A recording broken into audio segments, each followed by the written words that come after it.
You come up with green speak, otherwise known as Fed speak, a language of purposeful obfuscation. So I proceed with 4 or 5 sentences which get increasingly obscure. The congressman thinks I answered the question and goes on to the next one.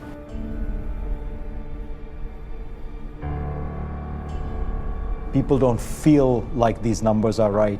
I would say, the answer is I don't know. The answer is, look, I don't know how to, we could have, I know that, in the conspiracy world, theory-driven world in which we live in, you connect data points. I mean, you can go on and trace it, but listen, it's necessary for us to do that. I don't know how to, I'm not sure how to respond to that. People say that. I think, look at it's something, frankly, the last few years of Congress have been the most unproductive ever. Yeah. Both parties have told newly elected members of the Congress that they should spend 30 hours a week in the Republican and Democratic call centers dialing for dollars. That's a lot of telemarketing, probably more than most telemarketers do. It's discouraging good people from running for public office.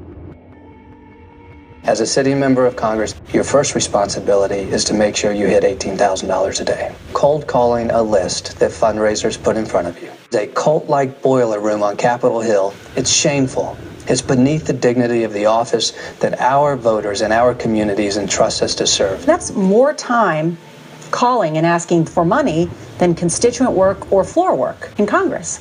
The incompetent minds that got us into these messes are not qualified to get us out of them. Inspector Coleman, you're the Inspector General for the Federal Reserve, right? Okay. That's correct. Well, I have a copy of the Inspector General Act here in front of me, and it says, among other things, that it's your responsibility to conduct and supervise audits and investigations relating to the programs and operations of your agency. That's correct. So I'm asking you if your agency has, in fact, according to Bloomberg, extended $9 trillion in credit, which, by the way, works out to $30,000 for every single man, woman, and child in this country. I'd like to know, if you're not responsible for investigating that, who is? In terms of who's responsible for investigating, would you mind repeating the question one more time? My question to you specifically is, do you know who received that $1 trillion plus that the Fed extended and put on its balance sheet since last September? Do you know the identity of the recipients? I do not know. So are you telling me that nobody at the Federal Reserve is keeping track on a regular basis of the losses that it incurs on what is now a $2 trillion portfolio? I don't know. A lot of people think that the president of the New York Fed works for the U.S. government, but in fact you work for the private banks that elected you. The people don't elect you, it's the individuals who sit on the board of the New York Fed that elect you. Is that correct? That's slightly more complicated than that. On derivatives, yeah, I think they were wrong, and I think I was wrong to take it. And my question for you is simple. Were you wrong? Your view of the world, your ideology was not right. It was not working.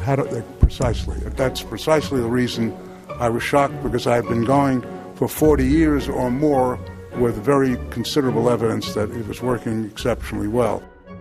You mentioned that there was a very large amount of money that could not be accounted for in the Pentagon. They spend about half of all the money we vote to spend in the Congress. And we don't spend 1% of our time in the Congress talking about this expenditure. The adversary is closer to home. It's the Pentagon bureaucracy. He said money wasted by the military poses a serious threat. More money for the Pentagon when its own auditors admit the military cannot account for 25% of what it already spends. According to some estimates, we cannot track $2.3 trillion in transactions. In fact, it could be said that it's a matter of life and death. 20 years ago, Pentagon employee Franklin C. Spinney made headlines exposing what he calls the accounting games. He believes the problem has gotten worse. Those numbers are pie in the sky. The books are cooked routinely year after year after year.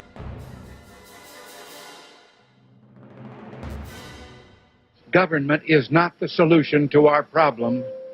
Government is the problem. Ian Bremmer is the president of the Eurasia Group, a global political risk consultancy. In a world where leadership from politicians is seen as lacking and lacking in trust, that we're going to find new leaders. It'll be, sort of individuals that people haven't heard of before that are going to capture the imagination, they're going to inspire, and they're going to make a difference. Some will be private sector, some will be public intellectuals. It makes much more of a difference than the traditional organizations and institutions that we feel constrained by. Because we're a great nation, our challenges seem complex. It will always be this way. But as long as we remember our first principles and believe in ourselves, the future will always be ours.